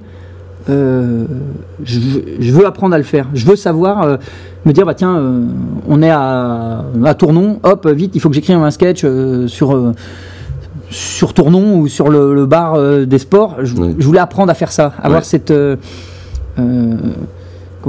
cette liberté, je sais pas, je trouve que c'est un talent. C'est un talent, développer ça, quoi, développer ce truc d'écrire. Et donc c'était aussi le côté écriture qui t'a... Ah, c'est le côté écriture. Je trouve parce que moi j'ai écrit des pièces, j'en ai même monté une à Paris, une comédie. Ah ouais? Ouais, ça s'appelait Amour, Rouston et Cambriole. C'était très Monty Python, c'était un truc bien barré. Et pareil, là, il y a des gens qui adoraient, il y a des gens qui détestaient, c'était vraiment... Et donc là, moi j'ai encore 2 autres pièces, donc peut-être une que je vais reprendre qu'on va monter à la rentrée à Paris. Et ça m'a beaucoup aidé pour ça, c'est-à-dire d'écrire pendant 1 an et demi du one man et d'écrire pour la radio. Ouais. On en parlait, tu vois, ça. J'apprends différemment, c'est-à-dire maintenant je relis mes textes de théâtre et je me dis ah putain non, ça c'est trop long, ça il faut que je barre, ça il faut que j'enlève. Tu vois, ça me maintenant tu as un œil d'un stand-upper, donc tu sais où quand c'est trop long. Exactement. C'est vrai que le stand-up t'aide à être plus efficace dans l'écriture aussi. Exactement, ouais. C'est ça, d'être vraiment plus efficace, d'être plus concis et vraiment, enfin le but, moi j'aimerais bien monter une espèce de comédie musicale, mais à la Mel Brooks plus. Ouais. Mais pas comédie musicale française, genre Dracula, quoi. Plus à la Mel Brooks, tu vois. Ouais, le côté folie. Folie, puis plus presque comédie et du musical. Ah, oui, en France, on fait, c'est musical, quoi. Tu vois, c'est... Bref, ça me motive. Ouais. Et j'aimerais me servir de ça, enfin, tu vois. Le fait justement de faire du stand-up, d'avoir d'être concis, d'apprendre à écrire beaucoup, cette rigueur d'écriture. Mais t'as le côté musical ? Non. D'accord. Non, absolument pas. Mais ça, faut travailler avec des gens, tu vois. Ouais. Bon, Mel Brooks, lui non plus. En fait, j'ai écouté quelques interviews avec lui. Il sait pas jouer un instrument, mais il comment ça s'appelle ? La mélodie. Il faisait ça avec la mélodie et un musicien derrière composait la musique basée sur ses idées de base. À lui, ouais. Mais je pense que c'est ça qu'il faut faire. Tu vois, à un moment, on peut pas être tous Charlie Chaplin. Composer tout. Mais voilà, je crois que c'est. Donc ça c'est le but de toi, pour toi. C'est le but, de faire une comédie musicale en français un peu. Mais il y en a une là, que j'ai fini d'écrire. Mais il y a quelques. Plutôt pour la scène ou le film? Non, la scène. La scène. Le film, c'est encore autre chose. Je trouve, c'est encore. Pour moi, c'est vraiment 2 mondes différents, quoi. Souvent, je vois énormément d'humoristes qui en fait veulent faire du cinéma. Ma foi, pourquoi pas. Mais je trouve que c'est deux boulots différents. Je trouve qu'il y a beaucoup d'acteurs de théâtre qui n'arrivent pas à passer au cinéma. Et surtout l'inverse, c'est-à-dire que quand cinéma passer au théâtre, c'est autant apprendre aussi beaucoup à travailler devant la caméra, c'est un autre travail, quoi. C'est un autre travail. T'es dans une focale, savoir jouer, savoir. La scène, c'est une super école, mais en France, c'est vachement dénigré un peu, je trouve. Vous avez vraiment fait du théâtre pour faire du cinéma ou de la télé. Alors qu'aux États-Unis, si tu regardes, c'est un peu l'inverse. C'est-à-dire que les mecs font beaucoup de télé et de ciné, et après être sur scène. C'est plus respectueux. C'est plus respectueux. Tu joues Richard III, tu vois Pacino qui joue dans Richard III, qui est là, qui. Alors que nous, on est là, on fait tu fais quoi ? Je joue Molière. Enfin, tu sais, comme genre, tu fais de la merde, quoi. Alors que de l'autre côté, c'est genre, on fait un peu de la télé et du cinéma pour faire du fric, mais après, on est sur scène. C'est là où on prend du plaisir. C'est là où on prend du plaisir, et puis on est respecté dans le métier. Quand tu dis je fais Richard III à Broadway, t'es plus respecté que si tu dis je joue dans une limonade quelconque à Hollywood, quoi. C'est sûr. Alors que nous, c'est un peu l'inverse en France. C'est drôle, j'ai pas pensé comme ça, mais c'est vrai. Maintenant que tu le dis, c'est vrai. Si on regarde, nous on est là, on fait t'es à la télé. Enfin, c'est le truc, t'es à la télé. Alors la télé ici, c'est. Ça vu. Mais c'est peut-être aussi qu'il y a des milliards de chaînes aux États-Unis, donc il n'y a pas le même rapport à la télé. Bon, si t'es à la télé aussi aux États-Unis, ça compte pour quelque chose aussi. Bien sûr. Parce que aussi, il faut compter que si c'est une grande chaîne, t'as la possibilité d'être vu par 300 millions de gens. Oui, David Letterman. Il est vu par. Donc, la télé est très importante ici, là-bas. Je peux pas. Ah non, c'est super important. Mais c'est vrai que c'est le côté théâtre qui est plus respecté quelque part alors que nous, c'est vraiment genre, c'est le parent pauvre, quoi. Et c'est marrant, il y a vraiment cette séparation en France entre. Je caricature, mais l'intello et la comédie, tape-moi le cul. Non, mais c'est ça. Il y a très peu de. Il y a très peu de mélange, et je trouve ça dommage, quoi, de catégoriser, tu vois, d'un côté comme de l'autre, d'ailleurs. Mais toi, j'ai l'impression que tu peux plaire aux deux, toi. Moi, assez bizarrement, en fait. Je m'en rends compte avec le temps, tu vois. C'est vrai, je me rends compte avec le temps en me disant. Au début, je me disais, tiens, ça va être très. Je pensais pas être populaire par on va dire pas le mot, mais la masse, enfin un peu populaire par le populaire, quoi. Et en fait, si. Et puis là, c'est vrai que je m'aperçois de plus en plus, il y a des pros, des trucs. Il y a même des gens là qui sont venus me voir qui pas du tout de l'humour, quoi, et qui me disaient, tiens, est-ce qu'on pourrait se revoir pour. C'est cool. C'est cool, tu vois. Mais c'est vrai que c'est. Après aussi, c'est tout un. C'est pas que c'est un cheminement, mais je m'intéresse beaucoup au métier, mais surtout je m'intéresse beaucoup aux origines du métier. Moi, je suis vraiment un passionné d'histoire du théâtre. J'aime beaucoup. T'as étudié ça ? En autodidacte. Hein. D'accord. J'ai assisté à des conférences, tout ça, j'aime bien. T'as fait tes études en quoi? J'ai pas d'études, moi, en fait. J'ai même pas le brevet des collèges, j'imagine. D'accord. Et donc, quand tu faisais toutes ces pièces, c'était juste parce que tu voulais, c'était indépendant d'un étude, en fait. T'as pas fait un cours Florent ou si, j'ai fait 6 mois au cours Florent. Ah, d'accord, ok. J'ai fait 6 mois. Oui. J'ai fait l'Institut National du Music Hall, au Mans. Ah, d'accord. Ouais, ça, c'était génial. Ah, c'est cool. Mais non, sinon, études, non, mais... en autodidacte en fait, j'ai beaucoup lu. C'est cool. Ouais, ça m'intéresse. J'ai fait des conférences avec Pascal Jacob quand j'étais au Mans justement, où tu apprends vraiment énormément de choses sur l'histoire du spectacle, l'histoire des Fratellini, comment est né le clown, tu vois, l'origine du clown, l'origine du théâtre qui remonte à la préhistoire. Enfin, il y a des trucs super intéressants et quand ça a aucun, je caricature, mais ça n'a aucun intérêt sur scène parce que je parle pas de ça directement, mais j'aime bien de temps en temps glisser des petits trucs, tu vois ce que je veux dire? Oui. Des petits trucs qui viennent du passé. Culturels, des petits trucs du passé, culturels. J'aime bien glisser 2-3 petits trucs où t'as pas l'impression que ça vient. Ouais. C'est-à-dire que, je sais plus, hier, qui me disait ça, il disait, mais c'est drôle parce que tu glisses des petits trucs comme ça, on apprend des choses. Mais c'est pas, tu vois, c'est pas un spectacle, un télo, loin de là. Ouais. Mais t'apprends des choses, tu dis, ah tiens, putain, ça je savais pas. Et c'est ça que j'aime bien, tu vois, c'est pas, je vais pas rendre la ça surprend les gens, ils sont agréablement surpris d'avoir un truc. De se dire, quand tu me vois, avec machin, mes bruitages, mes conneries, je fais des blagues sur les paix et les chinois, et que d'un coup, le mec, il te sort un truc, une référence historique ou culturelle, et tu ah ouais, tiens, putain, c'est drôle parce que Foudil et moi, on parlait de ça hier, parce qu'il a un passage où il parle de théâtre, il fait un petit, je sais pas, tu l'as pas Cyrano vu. Ouais, sur Cyrano, où il raconte à sa copine comme le théâtre est important et comme le théâtre est génial. Il fait un petit montage de plusieurs pièces. Il dit on peut mourir comme ça, mais on peut être le champion. Et c'est un passage qui est assez. On voit qu'il a du métier, de connaissance de théâtre derrière lui, et ça lui permet derrière de dire de conneries. Tu vois, de dire une vanne sur l'épée, tu vois. Oui, parce que ça, tout de suite, le public dit, ok, il n'est pas con. C'est ça. C'est pas que du paix pour du paix. Ouais. Et moi, dans mon passage, j'avais le truc avec la prof de français où je fais plein de jeux de mots, donc ça me permet quelque part de dire après. Faire des blagues sur les Chinois. Où je chie, tu vois. Oui, c'est ça. C'est bien d'avoir ces moments où ces petites où on glisse quelque chose qui montre qu'on n'est pas con, en fait. Oui, c'est ça, ou que c'est étudié. Oui, c'est étudié. C'est étudié, que c'est de la connerie étudiée, comme pareil, Mel Brooks, tu vois. On parle de Mel Brooks. Pareil, les Monty Python. Bon, pour moi, c'est des génies, mais Monty Python, c'est typiquement ça, quoi. C'est Mel Brooks, qui est un peu plus pipi caca quand même. Mais Mel Brooks, il va te glisser des trucs des fois. Il a des choses de génie. Il y a des choses de génie, quoi. Il y a des références historiques, c'est bourré de trucs. C'est un mec, tu sens qu'il a étudié l'histoire assez salement. Tu sens qu'il a étudié plein de trucs. Et il parle de relations raciales aussi. Relations raciales, de trucs qui s'arrêtent pas à des comment dire. T'as l'impression que ça s'arrête à la base, mais en fait, quand tu pousses plus loin, je sais plus, c'est dans Le Shérif est en prison, la Blazing Saddles, où à un moment, je sais plus, à la fin, ils veulent monter une ville, une fausse ville fantôme, et t'as les habitants, là, ils ramènent plein d'immigrés, en fait, ils ramènent plein de noirs, il y a des, je sais plus, il y a des Chinois et tout, et le shérif, le black, il dit ok, on vous aide, mais faudra intégrer tous ces gens-là dans votre nouvelle ville.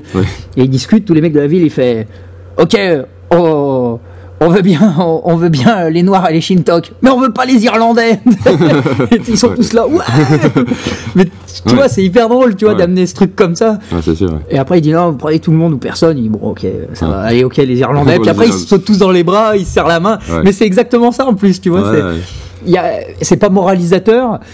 Mais à travers l'humour un peu à la con, il fait passer un message. Il fait passer un truc, tu vois.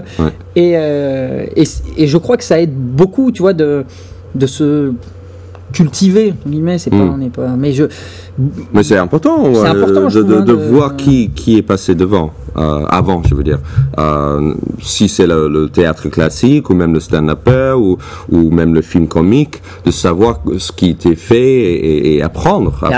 Parce qu'il y a beaucoup de choses à apprendre. Il y a beaucoup de choses à apprendre, et ça s'arrête pas à Gad Elmaleh. Bon, je prends Gad Elmaleh parce que c'est l'icône, tu vois, c'est la référence. Non, mais justement, c'est la référence actuelle. C'est la référence actuelle de ce qui est drôle. C'est Gad Elmaleh. Et ça s'arrête pas Gad Elmaleh. Gad Elmaleh, il fait son taf. Ouais, il a appris de quelqu'un qui vient avant lui. Qui vient d'avant lui, et puis c'est important, je trouve, de s'intéresser un peu au métier, quoi, aux choses, ou même parce qu'après tu restes, enfin, ça reste trop en surface. Oui. Et ça reste en surface, ça a l'impression que c'est de la surface, et en fait, t'es en surface. Et c'est pire, parce que t'as même plus le truc, effectivement, où tu te dis, le public se dit même plus, ah, ok, ouais, y a le truc un peu, pas un télo, mais ça devient du paix pour du paix, quoi. Ouais. Et je crois pas que tu puisses transcender des salles avec ça. Enfin, ouais, c'est limité, je pense que... Je crois que t'es super limité au bout d'un moment. C'est-à-dire que même les mecs, t'as l'impression qu'ils sont complètement cons ou nuls, ou les vieux clowns, ou les trucs, mais les mecs, ils connaissent tellement leur taf qu'au final, ils savent. Ouais. C'est étudié. C'est étudié, quoi. Et le plus dur, c'est de faire simple. C'est pour ça que le clown, c'est le truc le plus dur au monde, parce que le plus dur, c'est de faire avec rien. Ouais. On se barre de lumière, de son, on arrive avec de la musique, les gens frappent dans les mains, est-ce que ça va ce soir, et tout ça. C'est bien, mais c'est du cabotinage, quoi. Mais t'arrives sur scène, t'as rien, tu parles comme ça, tu te grattes la jambe et t'en fais un sketch de 10 minutes. Ouais. Je suis pas sûr que... Regarde d'ailleurs, si tu regardes bien, objectivement, personne en France fait du stand-up à très bon niveau, à niveau national, je parle. Tu connais qui, toi, franchement? En stand-up pur, hein. Pourquoi Gad Elmaleh n'est pas du stand-up, à ton avis? Mais parce que déjà, il fait... parce qu'il joue trop... Il fait plein de personnages, et puis même dans le format. Ouais. Parce qu'il joue trop, en fait. Trop. Donc non, il n'y a pas. Il n'y a pas. Moi, dans très connu, je pense Kéron, qui commence à monter, il fait pas mal ancienne école de stand-up, quand même, Kéron. C'est ça. Mais c'est pas encore, tu vois, il n'est pas national, non, c'est sûr qu'il n'est pas... Jamel, je ne sais pas s'il joue trop, mais pour moi, Jamel, c'était pas vraiment du stand-up. Moi, j'ai pas vu assez peut-être de ses spectacles. Je parle vraiment. Oui, à l'américaine. À l'américaine, quoi. Ouais, non, il n'est pas. Je parle vraiment ce truc de bam bam bam bam bam bam bam bam, tu vois, la Louis C.K., la Chris Rock, Et c'est drôle parce que tu regardes un spectacle de Louis C.K. Ou Seinfeld, peu importe, il bouge très peu. Mais il bouge très peu. Il accentue un peu avec sa main, mais c'est tout, quoi. Quand t'as pas besoin. Enfin, je veux dire, tu vas pas courir pour courir. Ouais, c'est ma réponse, mais... Tu vas pas courir pour courir. Ouais. Et moi, Louis C.K., j'ai découvert ça cette année, là. Oui. Il bouge pas, mais j'adore. Je peux regarder 1 heure tranquille, facile, sans problème, hein, franchement. Et puis, s'il courait à jardin, j'apprécierais peut-être moins, parce que ça fait pas partie de lui. Oui. Et bon, le bruitage chez toi, ça a devenu... Ou comment? Est-ce que c'était un talent que tu connaissais depuis longtemps, ou c'était quelque chose qui est sorti quand tu voulais faire du stand-up? Non, en fait, j'en ai fait... C'est venu plus petit, j'aimais bien faire des bruits, tu sais, comme tu fais un peu quand t'es gamin, puis j'aimais bien ça. Puis comme j'ai été très très influencé par les dessins animés, je traite Tex Avery, ça, j'adore ça. Ouais. Et ça m'a vraiment influencé. Et puis après, en fait, j'en ai plus fait pendant des années, parce que j'étais au théâtre, donc au théâtre... Oui, on fait pas de bruitage. Pas de bruitage, quoi. Puis, donc j'ai un peu laissé tomber ça, et puis j'ai repris il y a 3-4 ans, je refaisais des petits bouts de sketch, comme ça, et puis je remettais du bruitage, puis après, quand je suis allé aux États-Unis, je me suis dit, merde, mais je parle pas, tu vois, je suis pas très très bien l'anglais, je le parle, mais puis je me suis dit, ça sert à rien d'essayer de faire genre je vais écrire des pures punchlines qui tuent en anglais et de parler avec l'accent anglais parce que je l'ai pas. Ouais. Donc c'est nul. C'est comme si toi tu te forçais à essayer de parler avec l'accent français. Ouais. Non mais il vaut mieux que tu gardes ton accent. Ouais. Déjà ça rajoute un truc. Non mais c'est vrai. C'est sûr. Et tu fais de ta faiblesse une force. Ouais. C'est-à-dire que même des fois tu te plantes, tu dis un truc, tu fais non, et puis d'un coup tu peux faire un fuck you, je sais pas, et les gens vont se marrer. Ouais. Franchement. Ouais, c'est une force au final. Ouais, c'est une force au final. C'est une force au final. Et à la base, tu peux dire c'est une faiblesse. Et en France, on dit mais perds cet accent parce que les gens comprennent pas. Ouais. Serge Yvan, le Québécois, c'est pareil. Ça peut être une force. Il faut pas qu'il y ait une manière de le... Mais donc je me suis dit, faites de cet accent français, qu'en plus ils adorent à New York. Au début, j'essayais d'avoir l'accent américain, puis rapidement j'ai compris. Je me suis dit, mais t'es con. Non, j'arrivais, je faisais How are you? I am very fine to meet you. Putain, les nanas, je disais enfin, tu vois, c'est super. Faut le garder. Faut le garder. Parce que tout de suite. Les gens t'écoutent, c'est différent. Mais c'est ça. Ouais. Mais j'arrivais à la fin sur les open mic, je faisais yes, I come from France, I don't have jokes. Et les gens étaient morts de rire. Ouais. Ils disaient, oui, talk. Ils se disaient, mais qu'est-ce qu'il fout là, quoi? Ouais. J'avais capté l'attention de la salle en. Ouais. Et déjà, c'est une très grande force. Si tu arrives à capter l'attention, t'as déjà fait la moitié du chemin, quoi. La moitié du boulot. Ouais. Bon, après, l'autre moitié était plus compliquée. Et donc, je me suis dit, comme je pourrais jamais être aussi bon, enfin jamais, ou alors il faudra vraiment énormément de travail. Ouais. Et avec le texte en anglais. Avec le texte en anglais, avec puis les mecs, comme t'as dit, ils écrivent comme des rois. Hein. Ouais. Donc, je me suis dit, plutôt qu'essayer de rivaliser sur le 100 mètres avec Usain Bolt, moi je vais faire de la natation à côté parce que je nage bien, donc tu vois, je me dis je vais essayer de le rattraper. Et en fait je me suis dit les bruitages ça aidait à ça, c'est-à-dire que c'était une autre corde où c'est un langage international au final. Tout à fait. Donc j'ai beaucoup développé ça là-bas, et puis je suis revenu là et je me suis dit pourquoi pas le garder. Je me suis dit faut que je le garde, quoi. C'est sûr que ça te donne tout de suite une identité, même si t'es pas que ça, bien sûr, mais ça te donne tout de suite ça donne, truc à part. Ça habille, quoi.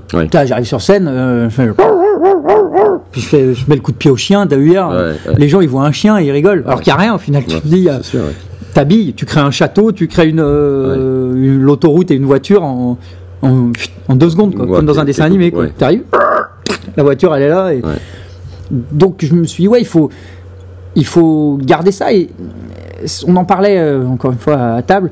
C'est marrant parce que en France on est assez pas contre, mais on est assez réticent par rapport à la nouveauté. Je sais pas ce que t'en penses, mais je suis d'accord. En règle générale. En règle générale, on est que ce soit dans la technologie, on a un peu de mal. Tu vois, moi je suis allé en Chine. Là-bas, ils sautent sur les trucs. Et aux États-Unis, c'est pareil. Regarde la technologie, les trucs. Le coût est pas le même, mais ils ont tous des trucs technologie, machin. Les tablettes graphiques, nous on est là, ils avaient tous ça il y a 10 ans. Enfin, ils sont déjà passés à autre chose. On est réticents, et en art et en humour, c'est de ça qu'on parle un peu aussi. Je trouve que c'est un peu pareil. C'est-à-dire qu'au début, les gens, quand tu fais un truc un peu différent, te regardent un peu bizarrement. On a un peu peur méfiance, c'est pas exactement comme ce qui se fait quand même, tu vois. Puis après que ça marche, on se dit finalement tiens, puis après on s'habitue, puis on se dit puis on se laisse aller, puis on dit c'est bien en fait. Après peut-être on l'adore même. Et après on l'adore, mais dit quel culot. Quel culot, mais c'est ça. Oh là là, c'est formidable. Donc, mais les débuts sont. Je pense que ça aussi c'est un des facteurs qui fait que peut-être qu'on n'est pas très innovant, je trouve. Je sais pas, toi, avec ton point de vue étranger, je trouve qu'aux États-Unis, par exemple, il y a du stand-up. On va caricaturer, c'est que du stand-up, mais tu as autant de formes de stand-up que de stand-upper presque. Ah, c'est sûr.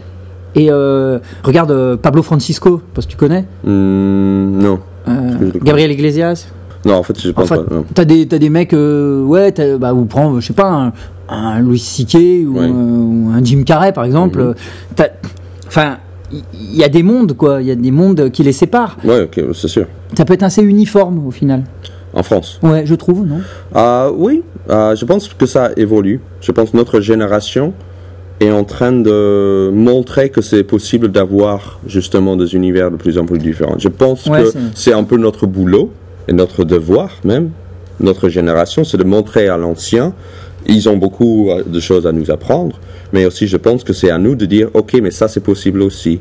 Je pense qu'il y a des choses qui sont faites peut-être ils sont un peu plus méfiants de la nouveauté, mais en même temps je pense petit à petit on est en train de montrer que c'est possible. Ce que j'aime avec le milieu maintenant à Paris ou en France, c'est que c'est assez récent, c'est assez nouveau, c'est excitant. Parce que en fait, je dis souvent que c'est un peu comme le milieu était du stand-up aux États-Unis il y a 30 ans. Donc avant que c'était une grande industrie, ça commence à être une industrie ici aussi. Et mais en même temps, j'ai l'impression que la pâte à modeler n'a pas été, c'est pas encore figé encore, tu vois. Non, c'est vrai. Et donc c'est à nous de sculpter dans la direction où on aimerait l'emmener. Par exemple, je pense avec l'Internet, avec les vidéos qu'on met sur Internet, on montre ce qui est possible. Je pense avec notre vague de comics, je pense on montre que toi, tu es quelqu'un qui fait le bruitage, moi, je suis quelqu'un qui vient des États-Unis. On essaie de montrer, ça c'est possible aussi, tu vois. Que quelqu'un avant pensait pas forcément que c'était possible. Ouais, c'est vrai. Mais on en parlait avec Seb Méliot, ça. Ouais. On en parlait avec Seb qui lui est un vrai passionné. Oui. Alors lui, c'est un vrai passionné de stand-up. Et il disait, c'est vrai que c'est intéressant de voir il aime bien quand il y a des autres univers de stand-up, tu vois, qui lui fait un stand-up plutôt très à l'ancienne, Seb. Ouais. Et mais il est vachement. Mais il a sa personnalité qui est très bien définie. Aussi. Non, mais je veux dire dans la forme. Oui, il a un micro-main. Non, je sais, il a un micro-main. Mais il disait, j'aime bien voir. Ça me fait plaisir de voir d'autres univers de stand-up parce que justement, ça ouvre, quoi. Ouais. Ça ouvre et il peut y avoir un côté excluant, tu vois, pour les gens. Le stand-up. Malheureusement, les Français pensent stand-up est très péjoratif un peu. Oui, c'est très péjoratif. Malheureusement, je pense que c'est parce que il y avait cette vague de Jamel et Thomas Sisley. Tout de suite, on associe le stand-up au comedy club de Jamel et Thomas Sisley. On voit pas que le stand-up peut être tout. Le stand-up peut être tout. Comme tu as dit très bien, chaque stand-upper a son univers, ou pourrait avoir son univers, et donc ça peut être Woody Allen, ça peut être Chris Rock, qui sont deux choses complètement différentes. C'est clair. Donc, tes produits en one man ouais. Non. Tu cherches ou c'est Non, je cherche pas forcément. J'ai des touches là, à droite à gauche. J'ai pas envie de. Je veux pas faire genre tout ça, mais j'aimerais bien travailler avec quelqu'un avec qui on a la même point de vue. On a le même point de vue, ou au moins quelqu'un avec qui un vrai comment dire, on se comprenne. Oui. Donc plutôt côté créatif. Plutôt côté créatif, ou même lui dit écoute, voilà, moi ce que je vois pour toi le futur c'est ça, tu vois, et moi je dis ok, qu'on aille dans la même direction, qu'on se comprenne dans la même direction. Est-ce que tu vois le one comme manière d'arriver à ton but de faire une comédie musicale, par exemple, ou est-ce que tu vois ça comme quelque chose juste en parallèle? Non, je crois que c'est en parallèle. Après, je pense que ça aide par rapport à déjà tout ce que ça m'a appris au niveau de l'écriture, au niveau du jeu de scène, et puis je crois qu'aujourd'hui le milieu de l'humour est quand même très empreint de one man.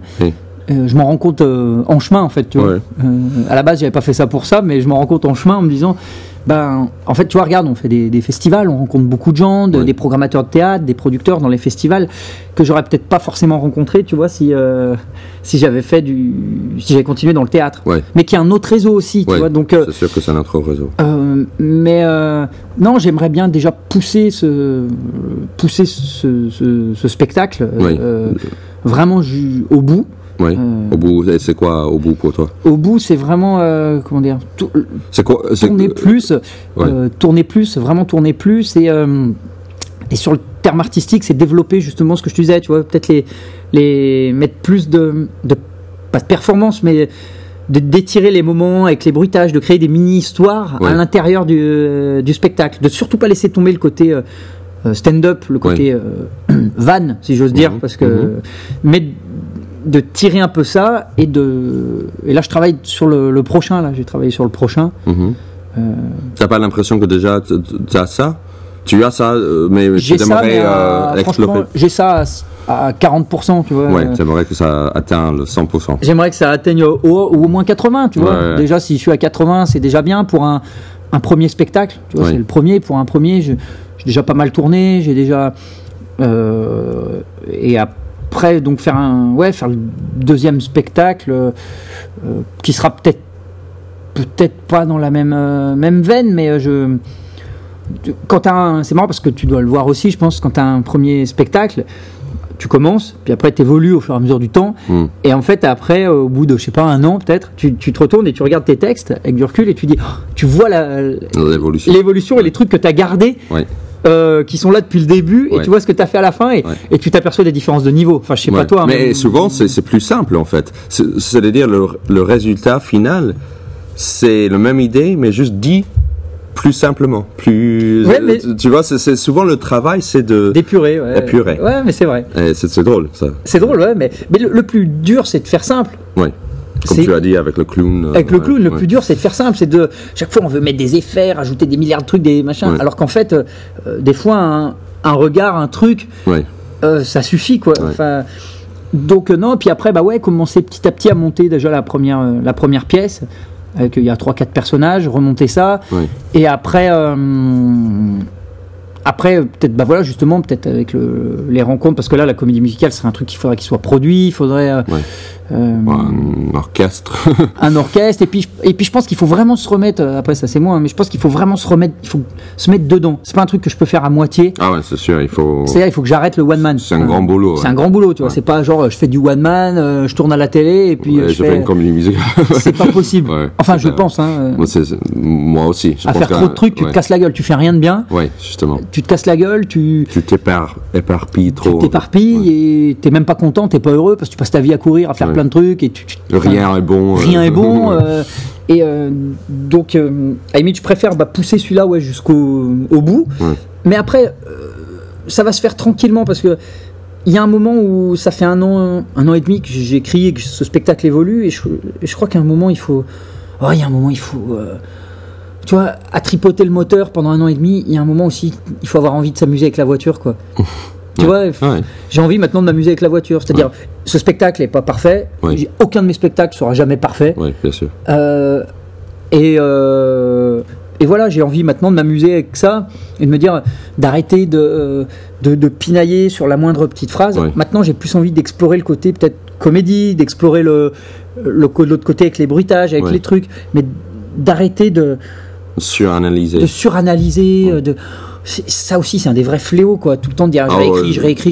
Il y a un moment, j'ai envie de dire arrête, quoi, faut arrêter. Et moi, je disais ça à tout le monde, mais au final, je ne voyais même pas que je faisais ça pour moi. Ouais, c'est drôle. C'est drôle, hein. Et au bout d'un moment, j'ai fait, mais putain, je suis en train de faire exactement ce que je dis à mes potes de pas faire. Et moi, j'avais vraiment ce problème au début de vraiment regarder chaque vanne et essayer d'améliorer. Des fois, c'était juste, le problème n'était pas là. Le problème, c'était juste parce que je n'étais pas très à l'aise ou je n'étais pas juste détendu sur scène. Et des fois, c'est pas une question d'écriture, justement, tu passes ton temps à suranalyser tout, et donc finalement c'est pas ça, c'est là, des fois c'est juste comme tu as dit, il faut qu'on voit que tu t'éclates avec cette voiture, que tu conduis la voiture et t'es content. C'est ça, t'as ta Clio, mais t'as une belle Clio, quoi.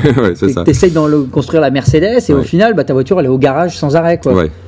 Tu fais des tours de piste, mais ça aussi c'est encore un des problèmes, je crois que c'est une idée préconçue aussi du stand-up aux États-Unis, c'est-à-dire on se dit tellement que les mecs, comme les influencés par les stand-uppers, ils écrivent, ils passent leur temps à écrire, à faire des blagues, à analyser chaque phrase, chaque mot, et il y a un moment, ça devient une espèce de truc en soi, c'est-à-dire, tu vois ce que je veux dire, il faut tout analyser au mot près tout le temps et machin, et au bout d'un moment, tu vois, ça marche comme ça, parce que Chris Rock fait comme ça et que c'est drôle, ça marche comme ça.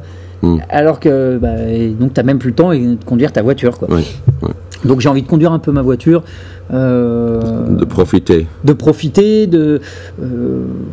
voilà, quoi, tu vois. Moi là, je sais pas toi, mais moi hier soir déjà je me suis marré.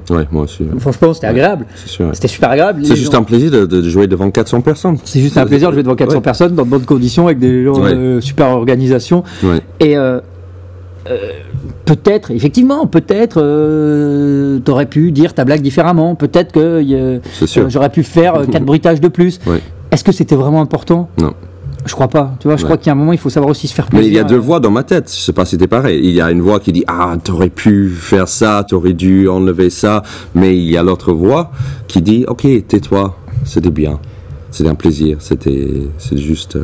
Ouais, moi j'avais ça, et maintenant vraiment c'est mon travail du moment, quoi, c'est d'enlever l'autre voix, tu vois, de me dire d'analyser, tu vois, je fais une petite analyse, il y a des gens qui m'ont fait des retours assez constructifs, tu vois, c'est pas forcément comme des gens qui viennent me voir en me disant c'était bien, merci, super agréable, mais c'est pas que ça t'apporte rien, ça t'apporte de la satisfaction et du plaisir sur le moment, et t'es content d'avoir un retour de quelqu'un qui a passé un bon moment. Bien sûr. Mais tu vois, on m'a dit par exemple, le coup, on dit développe tes petites histoires, tiens, tu devrais faire, tu vois, ça, et c'est plus intéressant ça que de me dire ah ouais j'aurais pu quoi. Enfin tu vois parce qu'au final j'aurais pu ça rime, c'est con hein, mais ça rime à rien. Ouais. Sauf si ça t'aide à t'améliorer. Voilà. On apprend aussi. On apprend, mais je crois que, enfin en tout cas après on apprend moins dans la souffrance en se disant je vais faire comme ça. Tu vois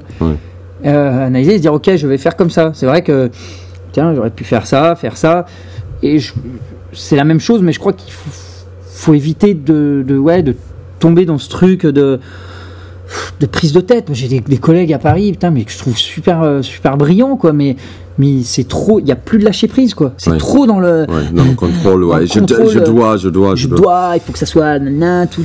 Ces mecs juste, à un moment, t'as juste envie parce que tu vois que c'est super bien, mais t'as juste envie de dire, vas-y mec, lâche, vas-y, éclate-toi quoi. Ouais. Et ça arrive des fois, tu les vois des soirs, tu sais pas pourquoi, ils sont mal ou ils sont bien ou il se passe un truc et ils arrivent, ils sont juste cool et là, tout tombe. Là ça marche. Et tout marche. On me dit nanana. Et 2 jours après ça va pas marcher, on me dit il faut que je retravaille ma blague. Je sais pas, c'est prêter beaucoup d'importance à du texte quoi, enfin t'as envie d'écrire autre chose. Encore une fois, il faut un équilibre entre travailler le texte, après juste être détendu sur scène et vivre. Ça, et vivre. Et vas-y, quoi, t'as envie de t'amuser, t'as envie d'améliorer, prends des cours de comédie. Non mais, il y a plein de manières, prends des cours de danse, assouplis-toi, enfin, tu vois, fais du chant, apprends à parler comme tu vois utiliser ton diaphragme comme un chanteur. Je dis ça, c'est valable pour moi aussi hein. Ouais, bien sûr. Tu vois moi mon grand truc là cette année c'est de prendre des cours de danse à Paris quoi. Ah oui. Ouais. Pour quel genre de danse? Je sais pas trop, je vais voir. Je vais en parler avec ma copine, elle est danseuse. Ouais. Ah bon? Ouais, elle fait de la danse, ouais.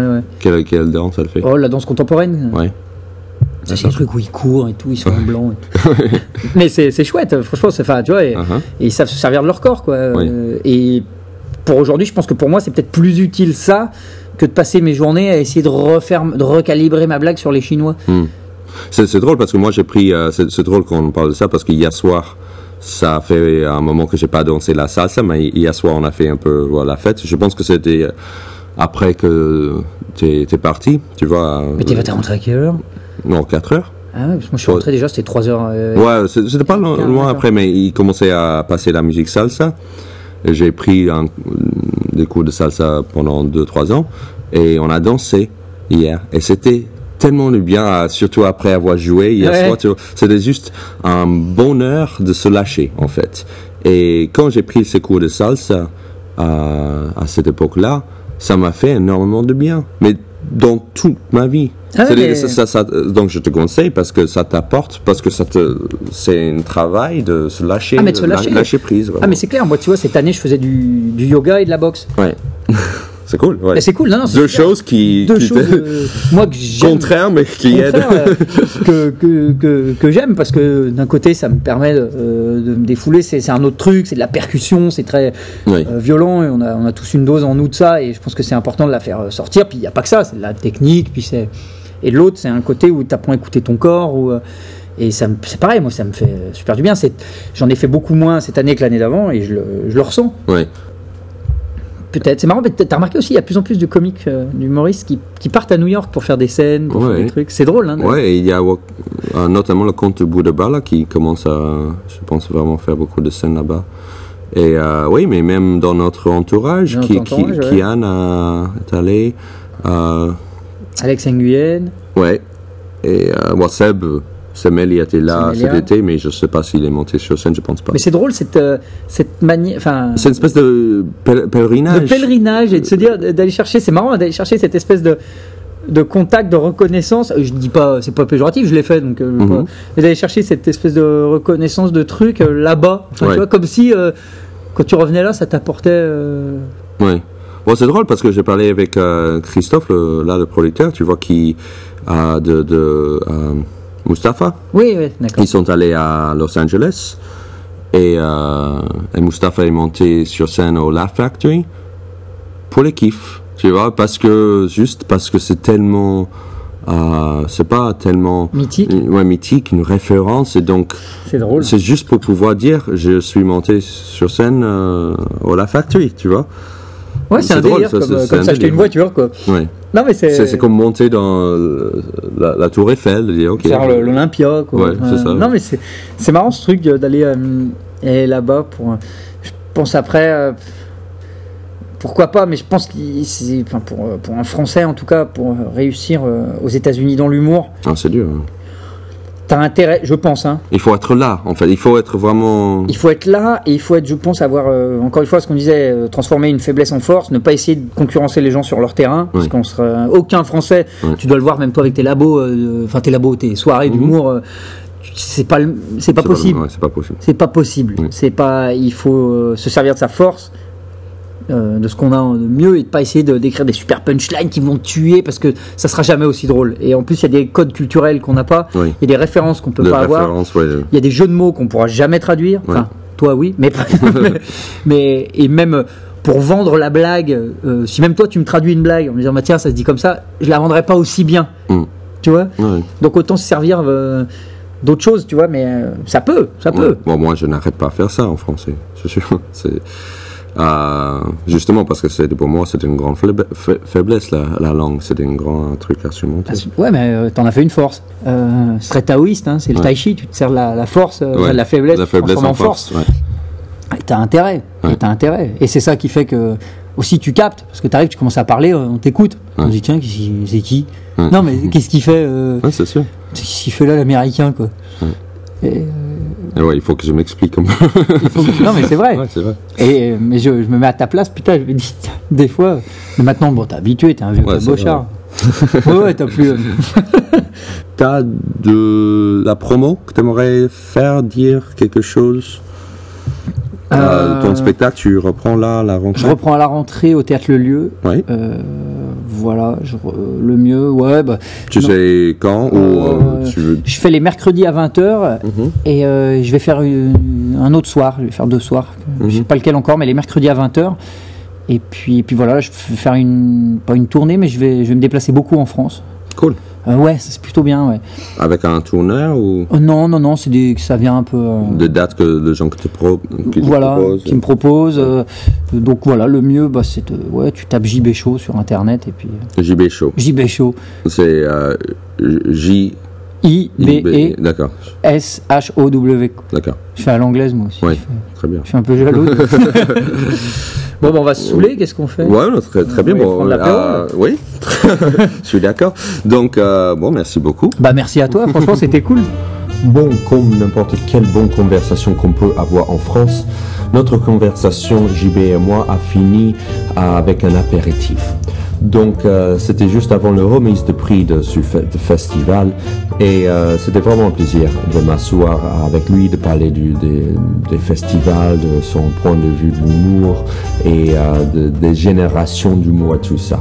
Bon, j'espère que ça vous a plu. Si vous voulez voir JB, vous pouvez aller sur son site jbmazoyer.com. Et pour moi, vous pouvez aller sur mon site sebmarx.com. Maintenant, je suis à la radio sur France Inter sur la mission de Frédéric Lopez entre 11h et 12h30.